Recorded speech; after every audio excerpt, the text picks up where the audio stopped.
Okay. I'm following here my own instructions to myself. Okay.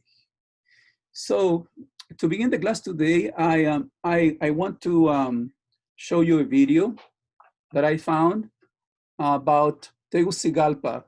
Why Tegucigalpa? Because that's the capital city of Honduras. And Enrique, oh, there's one more student here coming, Brianna, missing person. Okay, so Tegucigalpa, because Enrique lives in Tegucigalpa, and he will make the journey from Tegucigalpa onto it will have to be the next country next to Honduras, Guatemala, right? And then Mexico. So I want you to take a look at the video and tell me, what is it that we see? Okay, what are they trying to do with this video? Okay, it's obviously a promotional video about the city. So I would like you to tell me, what do you think they're trying to do with each image that they selected, okay, to represent Tegucigalpa? Okay, let me see if I can work this out for you.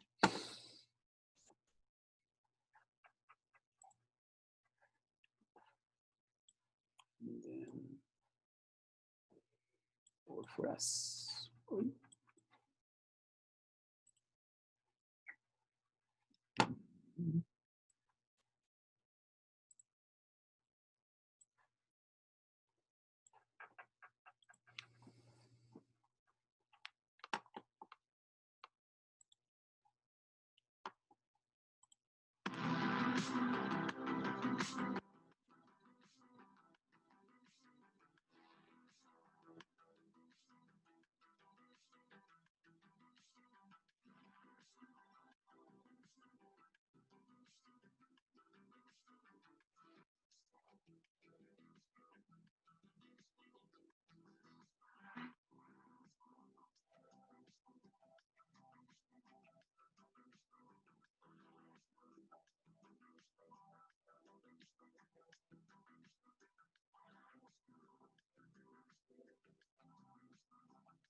Okay, so that was the video.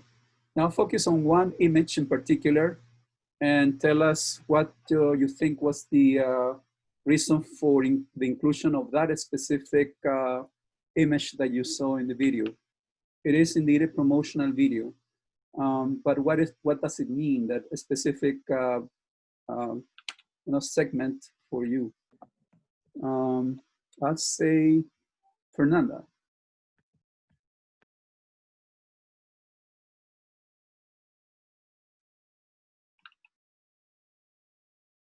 Fernanda?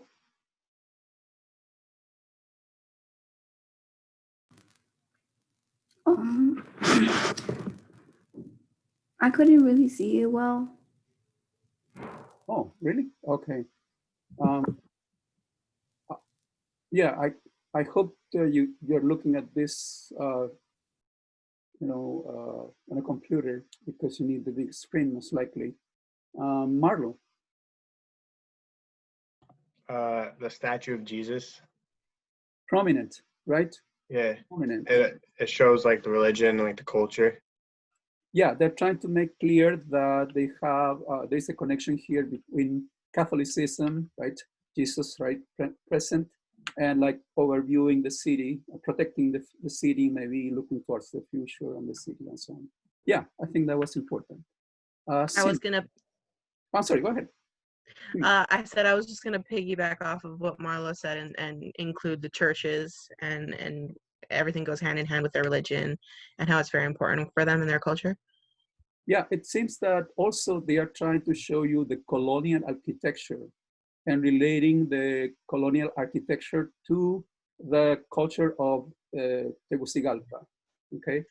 And so and also they are showing you maybe a cathedral that is very well kept, okay? Neatly painted, beautiful cathedral downtown, that's for sure.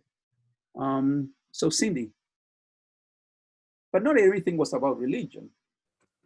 No, I was gonna mention that, but they already said it.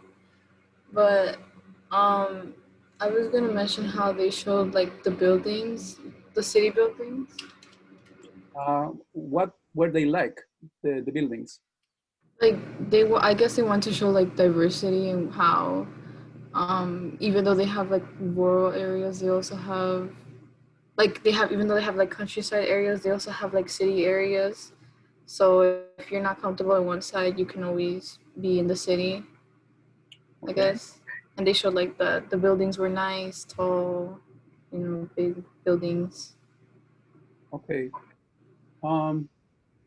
Thanks. Excellent comment. Anything else on buildings? Anybody? I kind of have kind of relates to it, like the construction part of it. I looked at that as like they're showing that even though they have places that are like older and hold meaning, that they're also like a modern city and they're trying to keep up with the times and stuff. Excellent comment. Excellent comment. Yes, indeed, they're trying to show you that this is a city that is making progress and that is modern and not a backward location somehow. This is very important for the video. And notice that the main building, I think we had like twice a look at this building. Was very tall but shiny with lots of windows, and I don't know what kind of material they use, but they are reflective. It's a reflective material that doesn't let you see inside, but gives you the glare coming out of the clash between the sun and the windows, and that is specific type of glass that they use for those buildings. So yeah, they want to show you modernity in Tegucigalpa, and notice colonial times, Catholicism, but also that the economy may be thriving, right? What about those workers working on top of the building? I want to say like you just finished saying that they're evolving into a more modern city. So I want to say like they show them to show like A, they're hard workers, and B, that they're working hard in order to modernize the city. Yes, and it gave me the impression that they were saying to us as well, and yeah, people are working, we have the jobs, and we are making sure that this modernity of the country is associated to people working towards the future, right? Towards the future. So yeah, there is like the past represented by the colonial times. There is the past represented by these magnificent statue of Jesus uh, kind of protecting the city. And there's that combination, I would say, of cultural features for Tegucigalpa. I thought, anything else?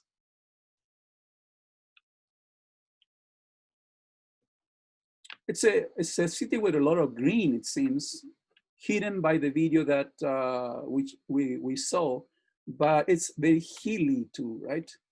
Hilly, not necessarily flat as a city. One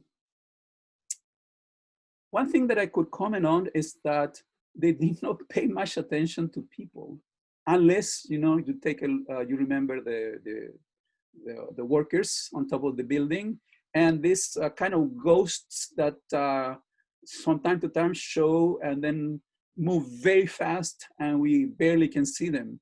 So maybe one person may say, well, what about making sure that we connect to Tegucigalpa, because we saw the people, we interact with people, we interview people, we see their faces, and so on and so forth.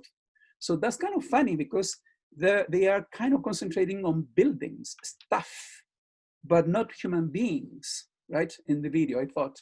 You probably have seen these videos of people who go to several locations. They want to show you the cities. And I remember one guy saying explicitly, this is a video of the city because I'm interviewing people, because I'm talking to people, because I want you to know the city through the people, okay? Through the people. So that would be a question mark for me in terms of representing your city. I also wanted to show you the video so that you realize that Sonia Nazario is not focusing on downtown Tegucigalpa, right? She's focusing on the skirts of Tegucigalpa, locations that the video is leaving aside, because it is a promotional video. But I also wanted to show you that Tegucigalpa will have people who will enjoy a good fortune, if you will, right? And a different life in comparison to Enrique's family and his neighbors, right? So it's more complex, right? And those people in those buildings, right, making probably trade transactions, business people, and so on and so forth, must be enjoying a different life that will not require for them to leave their country. So we have a split. That's what I'm trying to convey, if you will. A split between those who have the means to stay and those who do not.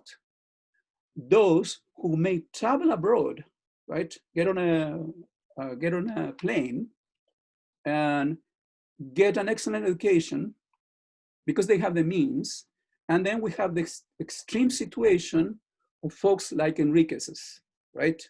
Where there are not many chances of obtaining even an education as a child.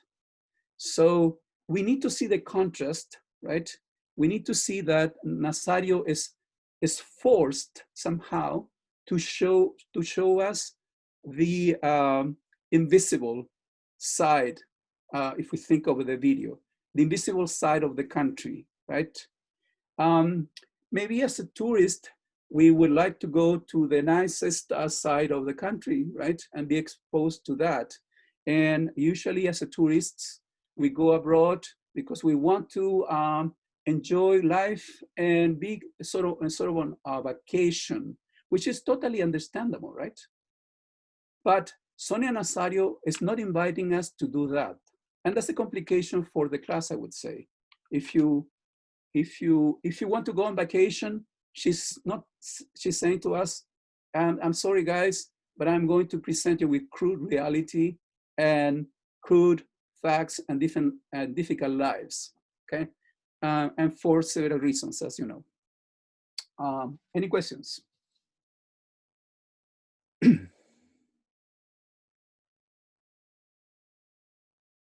Okay, so I also, when I was watching the video, I'm gonna share my screen with you.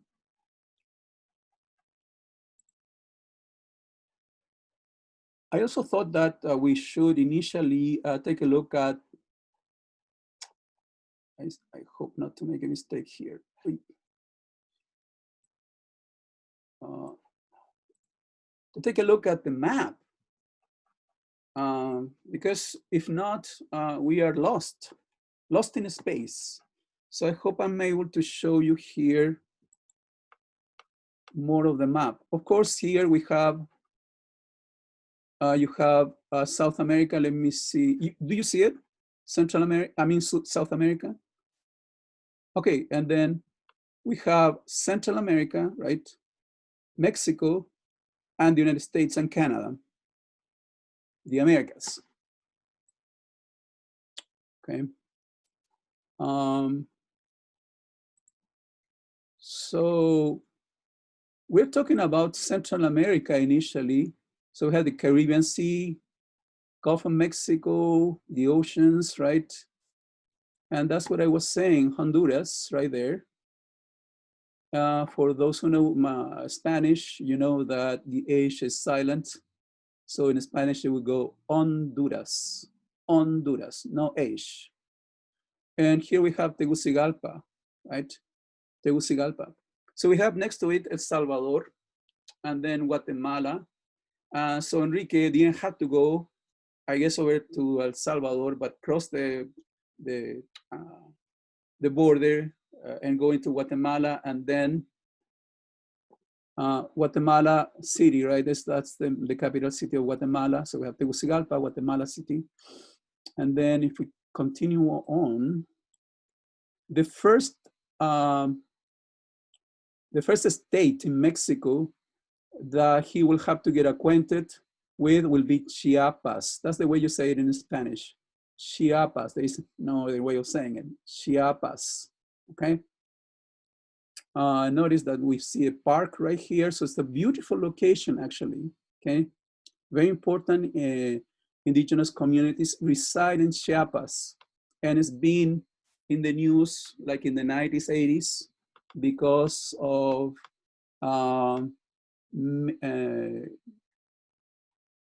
many demonstrations took place and groups organized for social justice in Chiapas.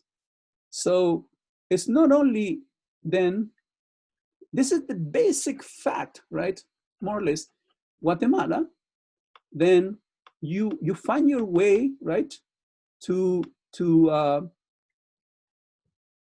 I'm sorry, Honduras, and you find your way through Guatemala, which means, you know, miles and miles. You have to find your way through Guatemala. And then you have to find your way through Mexico.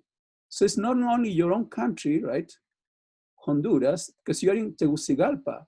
And Tegucigalpa, as you can see, right there, is not that close to the border with Guatemala. And think of this as a child, right? Well, it says, yeah, it says it's not an adult that would be 18 years old for us here in the States, right? That will have to do that trip. And then you kind of understand the challenges, okay, the many risks and the many uncertainties and how that will play in terms of shaping up your life, your mind, your heart, your body, right? And so on and so forth. So I thought it was very important for us to take a look at the map, and that's what I wanted to show you, Honduras and Guatemala and then Mexico, okay? And to understand the book also, how the book tells you the narrative. When I was watching the, let me see, I think it was, no, this is the video. I was curious also when I was watching the video about indigenous communities in Guatemala, okay? And here you have a reference to the indigenous communities of Guatemala. I hope I can make this bigger for you.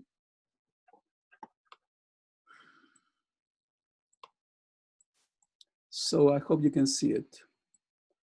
So we have Lenca, Maya Shorty, Tolupan. I guess it said, you say it, Pej, I'm not sure. Tawaka. And you have some numbers in terms of the indigenous population. And I think I'm missing here, I don't see Garifuna, okay? Garifuna is also part of this, the country, Garifuna. I met one student who spoke, who was from that heritage here at the college, by the way. One day she said- Mostly from Honduras, though, they speak Garifuna. I have friends from Honduras and they speak the language. Okay, fantastic, fantastic. Yeah, from Honduras. I was so surprised because in my class, because she was in my Spanish class. You know, I was teaching Spanish, but she never said to me, I speak another language. And I would have enjoyed, you know, a good conversation, or I could have advised her in terms of the language requirement if she had said, oh, I speak Garifuna. So that was a neat surprise along the way, okay? And yes, that's what I'm trying to suggest here is you may have classmates who will speak not only Spanish and English, but they may speak an indigenous language, okay? Coming from the city. So thanks for saying that. Okay, so we did that. And I'm going to go over my presentation now. Oh, I hope to make it for about 5 minutes, but I may take more, okay? I was timing myself and I realized it was taking way long. But we are at the chapter, The Boy Left Behind. And if you go to page 5, you will find the date when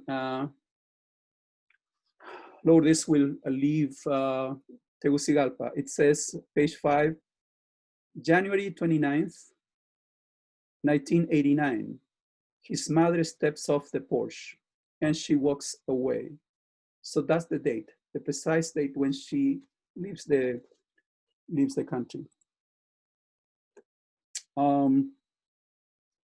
Now there's an interesting paragraph there, okay? And this is not necessarily part of my presentation, but what I would like to highlight, from time to time, you will find numbers in the book, okay? And numbers are very important because numbers are supposedly objective, right?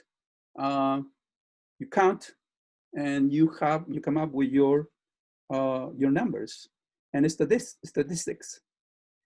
So it says that many children go north seeking work. Others flee abusive families, so that's a reason. Most of the Central Americans go to reunite with a parent, say counselors at the detention center in Texas, where the INS houses the largest number of the unaccompanied children it catches. Of those, the counselors say 75% are looking for their mothers. 75% are looking for their mothers. Okay. Page 6. Some of those children are very young. It says here, some of them are 7 years old because the smugglers would leave them anywhere, okay? And then they may not have a phone number to contact anybody. They are totally lost in the country. I'm sorry, I haven't mentioned this, but what English do they have? What English do they have? So it's only Spanish, okay? So they have serious trouble communicating what they need, what they are there, who are they, and it's so extreme. Sonia Nazario tells you here that some of the children cannot give you information as to their family, and they cannot tell you even more or less who they are themselves, right? Because they are too young for them to have that notion of identity, location, place, street. So it's a very dramatic situation that she's depicting. And of course, we could have a question here, which is interesting. What kind of argument is she making? And what kind of case is she presenting throughout the book, okay? What I'm suggesting here is that she's presenting to you a case, okay? Case. And she's putting together an argument to present to you a strong case, okay? It's almost like, I know she's not a lawyer, okay? Presenting you with a case. She's a journalist presenting you with a case. Okay, so confusion is what I wanted to talk about today. Confusion. Lourdes lives for the USA, and she hires a smuggler. The smugglers are called in Spanish coyotes, coyote, okay? Because they take you from one place to another, right? And you pay them a good chunk of money for them to take you from one country and find you a way, you know, through the borders. The thing is, these guys are very deceiving, and I assume that most of them are men, right? Some of them are women. What took place in the case of Lourdes is that she had paid him to take her to Miami, according to the book, but when they get to Los Angeles, the smuggler will leave Lourdes alone. And again, not knowing any English. So in desperation, she looks for a job and she gets to work for 2 hours, being paid, I think like $12 or $14 per hour or something like that. And then she's able to contact a friend of her brother, who somehow in the end gets a social security number for her, and she starts working, okay, as a nanny at this household, and they will pay her very well, considering her situation, $125 a week. She stays at the house. She doesn't have to work on nights, and she doesn't have to work Saturdays and Sundays, okay? One quick comment that one could make is that I'm pretty sure, do they know that this could be, say, a fake social security number? Or I'm thinking yes, okay? I'm thinking yes. I'm thinking that everybody who hires an undocumented person more or less suspects or knows, okay? And this is the kind of transaction that, as you know, are continuously happening here in the States, right? Then what will happen to Enrique, you know? She left, and now Enrique, what does he do? Well, he has to go and live with his dad, the same father who left his mom. And that's one of the reasons why she decides that she needs to come to the States, because she's been abandoned, okay? This guy went with another person, woman, and left them cold, having to deal with an extreme economic situation. And remember, we're talking about the families of the poor. We're not talking about middle class. We're not talking about wealthy people. We're talking about the families of the poor, right? Poor in Honduras. Extreme poverty, okay? Poverty. So what happens to Enrique? He starts establishing a relationship with his dad, but then his dad is so involved with this woman that he follows the woman elsewhere and leaves Enrique behind. So Enrique has to live now with his paternal grandmother, who resides in a location in Tegucigalpa called Carrizal. And the description of the location is of extreme poverty. In one segment of the book, it says that children go to where, the trash is, and they're looking for stuff to sell. His grandmother lives in a little shack, three rooms. There is no water, so Enrique has to, I guess, go down the hill and get with 2 buckets of water and then carry them up to the hill to the shack. And he's very grateful. He's a loving child. He's helping out his grandmother all the time, but they can barely make it. Lourdes is sending sometimes like $50 a month whenever she can. So, but that's not enough, and he cannot go to school with that, with some of the money that she sends, because it's too expensive for him to afford food, and at the same time, pencils, notebooks, and more, according to the book.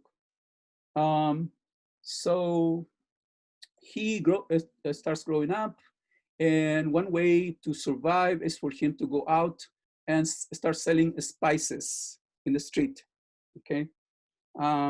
He kind of have to be careful about that, right? Because this is not, he's not been authorized, and this is a child selling spices in the street, right? So this is risky.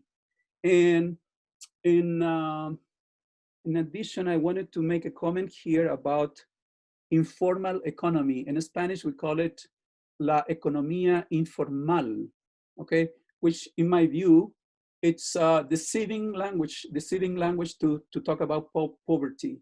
So informal economy, which means, okay, you are poor and you try the best you can to survive. So you come up with an idea, right? To hassle people to get some money. And that's what I would call informal economy. Notice the language, okay? Informal economy. What economy are we talking about? This happens a lot in Latin America, okay? So when we say informal economy here, we're talking about a big chunk of the population struggling to make ends meet through this means, right? Then I wanted to quote my first quote. I will do from page 12 and 13. 12 and 13. Enrique is always asking this question, okay? When is my mom going to come back? When is she going to come back? And he asked the question to his grandma all the time, his father when he was there, okay? And then page 12, 13, right? This is my quotation. Lourdes stopped calling Honduras for a year, okay? She was from time to time calling, and there was this, I guess, cousin that Enrique was visiting from time to time to talk to her mother, to his mother on the phone. Notice what is happening here. I wanted to make an aside comment about phones. No cell phones. I was wondering as to, when the cell phones got to Honduras, in this case. I'm sure many migrants nowadays are using cell phones to communicate with their relatives in Central America, okay, from here to Central America. So the cousin says, I thought you had died, girl, because she wasn't calling, right? And then, better to send money, Lourdes replies, that burn it up on the phone. But there is another reason she hasn't called her life. In the United States, is nothing, her life, like the television images she saw in Honduras. This was an important segment for me, and that's what I'm quoting it. One, because notice how much money the ITT companies, the telephone companies are making because migrants were calling back home. Lots of money, lots of money. Secondly, yes, on TV, being in Honduras, you will see a depiction, a glossy depiction of life in the United States. It's the life indeed of the American dream. But when you get here as a migrant, undocumented person, life is really harsh. Yes, you can get a job like she did, and they will pay you for 1 hour, say $12, which is impossible, right? In Honduras, they will probably pay you $1, $2, I don't know, cents. So when the migrant says that, right, she says to herself, oh, $12, how, the many things I can do with those $12. But then she arrives here and she is struggling to keep everything together, right? Okay, so what is her life like in America, Lourdes' life? Well, she gets a boyfriend, Santos, who was a person from Honduras, a wonderful expert bricklayer, and called El Veloz, the speedy one, right, in Honduras, because he was so fast. He was very good at his job. Complication, she gets pregnant. The story tells us. She didn't want to have a child, but she gets pregnant and she has the baby, and the baby will be born. Her name will be Diana. Diana in Spanish, Diana in English, okay? But this boyfriend is a difficult guy and will leave, second guy who leaves her, but now in the States, okay? Will leave Lourdes. Even when she delivered the baby, the guy was not present. He was drinking with bodies, and then the third day, after the baby was born, he comes back home and he asks Lourdes, is the baby born? So that tells you already that this relationship will not work out. Then he decides to leave, to go back to Honduras with the money they have both been saving. So I don't know, it's about probably, say, $3,000. And he promises that he will invest that money so that they maybe can go reside in Honduras. Of course, that doesn't happen. And when he goes back, he again starts drinking, gets a new girlfriend, the money is dissipated, gone, okay?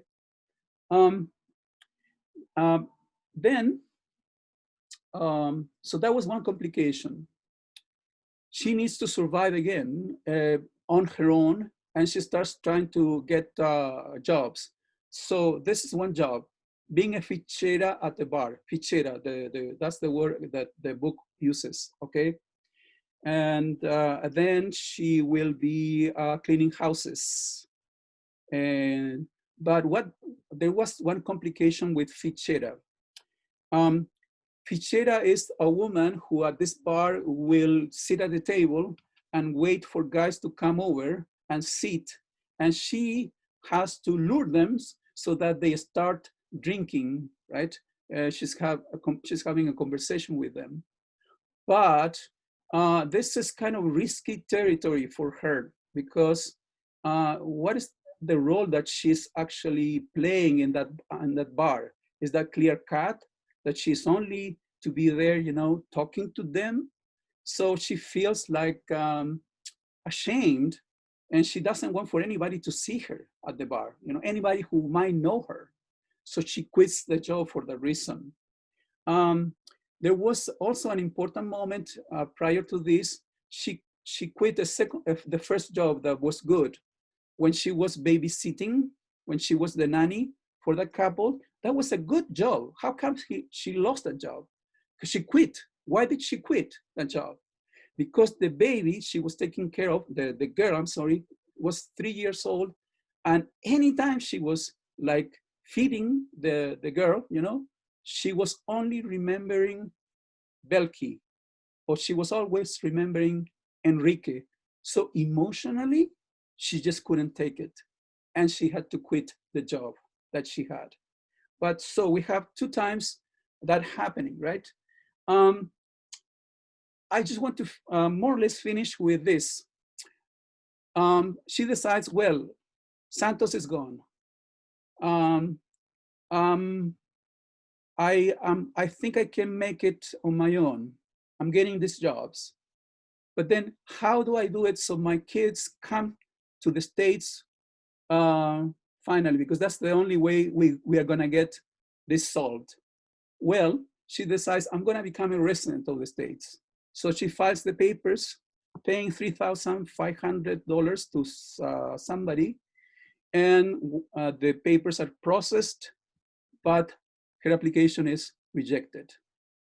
Okay. Now the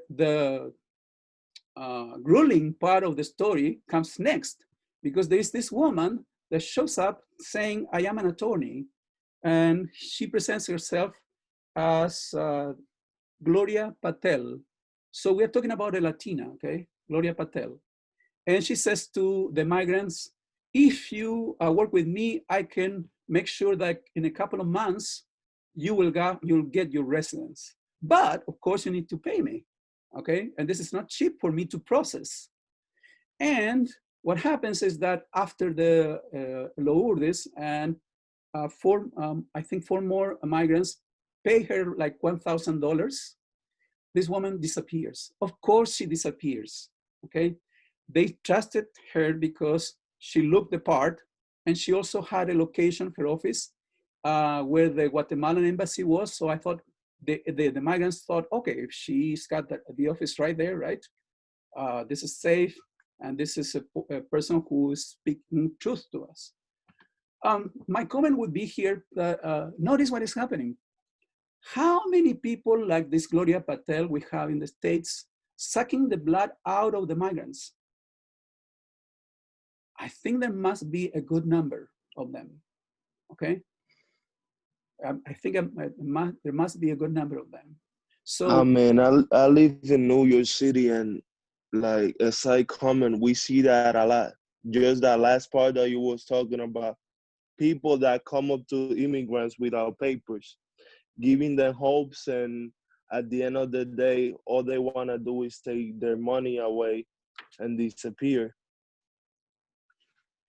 yes, and take advantage of them. Exactly. Yeah. Exactly. Now, one comment on my side would be that this happens all the time to the weakest. So if you see, you know, predators are like that, right? Predators are expert people in identifying those they can take advantage of, as you know. And this can apply, you know, to sexual predators as well, right? So they identify the victims. They are experts in doing that, and then they try to take advantage, and they take advantage, like in this case, right? So, and notice how migrants are sending the money back home, and at the same time surviving here in the States, and then because of their aspirations, they end up giving the money away to these swindlers, okay? These these people who take advantage of them. I want to finish with one quotation and my cultural reference, okay? The cultural reference first. As I was reading the chapter, I thought to myself, I can make a connection here to adoptees. That was the connection that came through my mind, because I've seen that when a person has been adopted, it seems that in many cases, or in some cases, they want to reconnect to their families. Okay, they want to know who my mom was, who my dad was, and what was the reason for them to give me an adoption. You probably have seen movies about that too, okay? And I had one student of mine who did precisely that. I think his family, the couple that adopted him, knew the names, okay, of the original family in Guatemala. So my student in college, okay, went back to Guatemala, met with his mother and his siblings. And I saw the pictures on Facebook. It was a beautiful reunion in this case. So I was thinking about those children as well. I mean, I was making the connection as I was reading the chapter. And my quotation, as I said, is on page 23.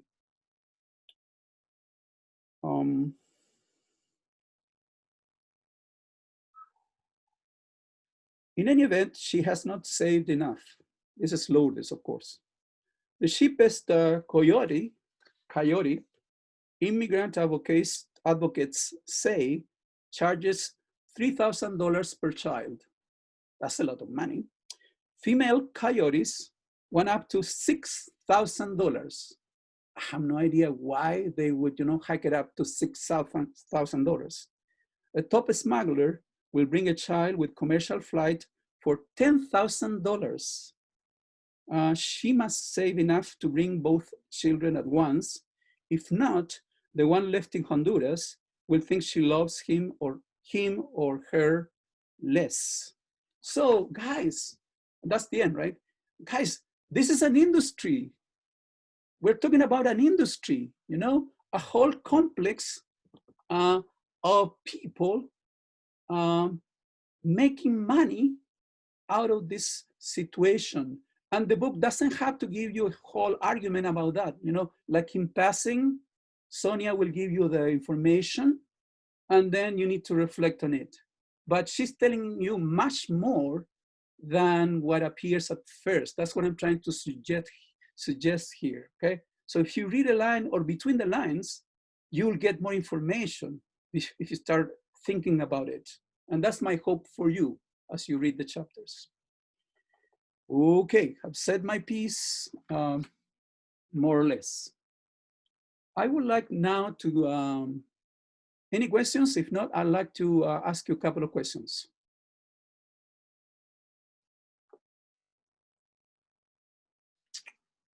Okay, so here we go.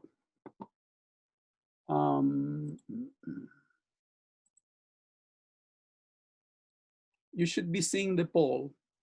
Please answer the questions.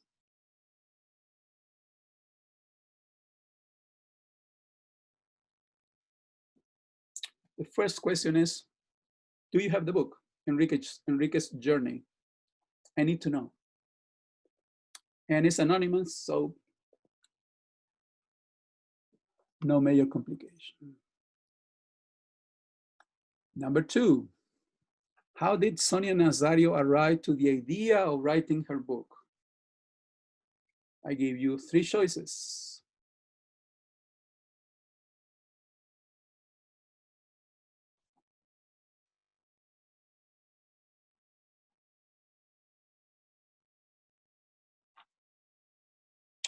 Third question, what did she have to do so that her book became a reality? What did she do for the book to become a reality? 3 options.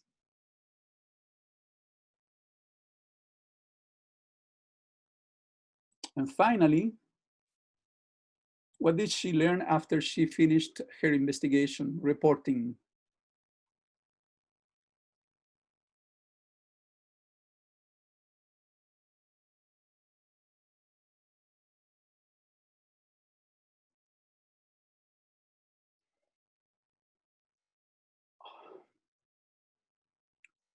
Are we done or do you need more time? Does anybody need more time? So I'm going to end the poll right now. And I'm going to share the results. So that's how many of you have the book so far, 53% of the class. I needed to add the question because I would like to set you, to do breakout rooms. And if you have the book, then my questions will make sense to you. But if you don't have the books, it's going to be difficult for you at this time to answer the questions, okay? So that's one complication for my class. Okay, number 2.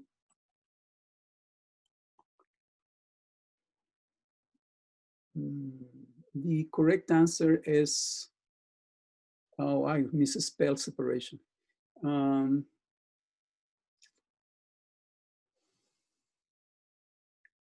She learned about the separation between mothers and children in her house. Yes, that's the correct answer. Because the person who was coming to clean her house started talking about her own life experiences and how she had left her children back in Guatemala. So that's the answer. Second question. What did she have to do? Hire a translator? No, of course, because she was bilingual. She's bilingual. Talk to her publisher and friends, probably, but she never mentions that. So the right answer is she had to redo Enrique's journey from the start. Yes, she did. She had to, because if not, she couldn't write the book. She had to describe people. She had to interview people. She had to go through the experience herself. Also, that way she could legitimate, right, her narrative. If you don't do it, how are you going to tell it? And I wanted to make the comment also as regarding journalists. This has been traditionally done by male journalists, okay? They go elsewhere, they go to a war and they report from the war. So this is a gender issue for journalists, I assume. If you are a female journalist, you have to show them that you can do what the guys have done in the past. And I think this is part of what she was doing, okay? As an individual, as a journalist, I can do it. And I can do it well, very well, okay? And notice that she was taking risks, right? As a female person redoing the journey. 4, what did she learn after she finished? That all Honduras are very poor. Now, that's a misrepresentation of the situation, right? Number 2, nobody cares about the experience of Central Americans. Well, that may be somehow true, right? Because people are not thinking about migrants, especially now when we have this pandemic, they might not be. They might be thinking about the relatives, people next to them, friends, and so on and so forth. But we have the news, okay? We have the news as well. And then that she was a privileged Latina. Yes, that's the correct answer, okay? I wanted to say privileged Latina here so that we realize that not all Latinx people are the same, right? We need to respect that also. She's highly privileged. She's got a profession, right? She speaks English, and that's already privilege, speaking English, as we know. She's got, house, beautiful house, probably in California. She's got a husband. She has a solid economic situation. And she's well respected, recognized. She's published articles. She's really privileged. But she's got a consciousness. She's got a mind of her own. She's got sensitivity. She's got compassion, right? She cares. And she doesn't want to give you a simple answer to this very complex issue as well. So she's a thinker. She's a thinker. And as a thinker, she needs to recognize that she's got some privileges, okay? She's got some privileges. So we need to take that into consideration, okay? Yes, I may not be privileged in this sense, but what about in this sense? I may be privileged, for example, because I am an able body, okay? I don't have disabilities, say. Well, you're lucky, you have good fortune in that sense, right? So privilege is very important for our class, that concept, notion of economic, gender privilege, social privilege, linguistic privilege, let's not forget about that, and so on and so forth. Okay, so guys, we have a challenge here. The challenge is that not all of you have the books, and I wanted to ask you questions so that you could work on the book as well, okay? I'll have to set up some groups here, not knowing how this will mix. And if we have a group where nobody has the book, we are doomed, okay? But I hope that doesn't happen. I would like for you to have some time to discuss pages 24 to 30, then 31 to 37, and then 37 to 43. I will repeat the page numbers. Please write them down. 24, 30, 24, 30, 31, 37, and 37, 43. You can focus on one segment, okay, in your group. I'll repeat them again.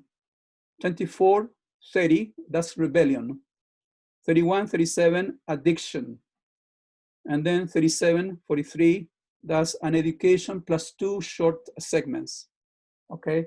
This is what I would like you to do. Go page by page, selecting one quotation, okay? And making one comment as a group about that specific quotation. So again, you open your segment, go to the first page, select one quotation brief from that page, and make comments on that. Why is it important? Why is that segment quotation relevant? Go to the next page, do the same until you finish your segment. Questions? So we just like choose like a random quotation? Yes, it's your decision. What you need to choose first, right, is your segment. And then page by page, you go choosing quotations. Yes, it depends on your group, yes. You find something relevant in the page, and that's your quotation.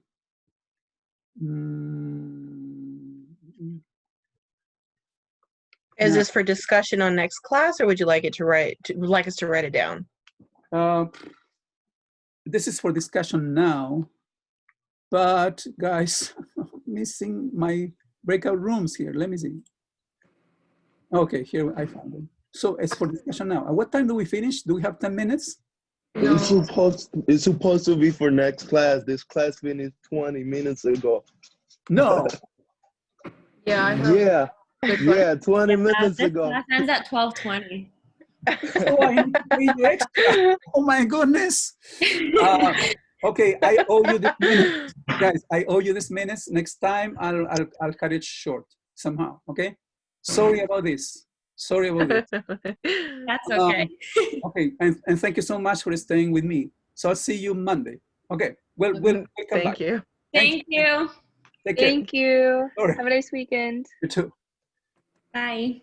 Bye-bye.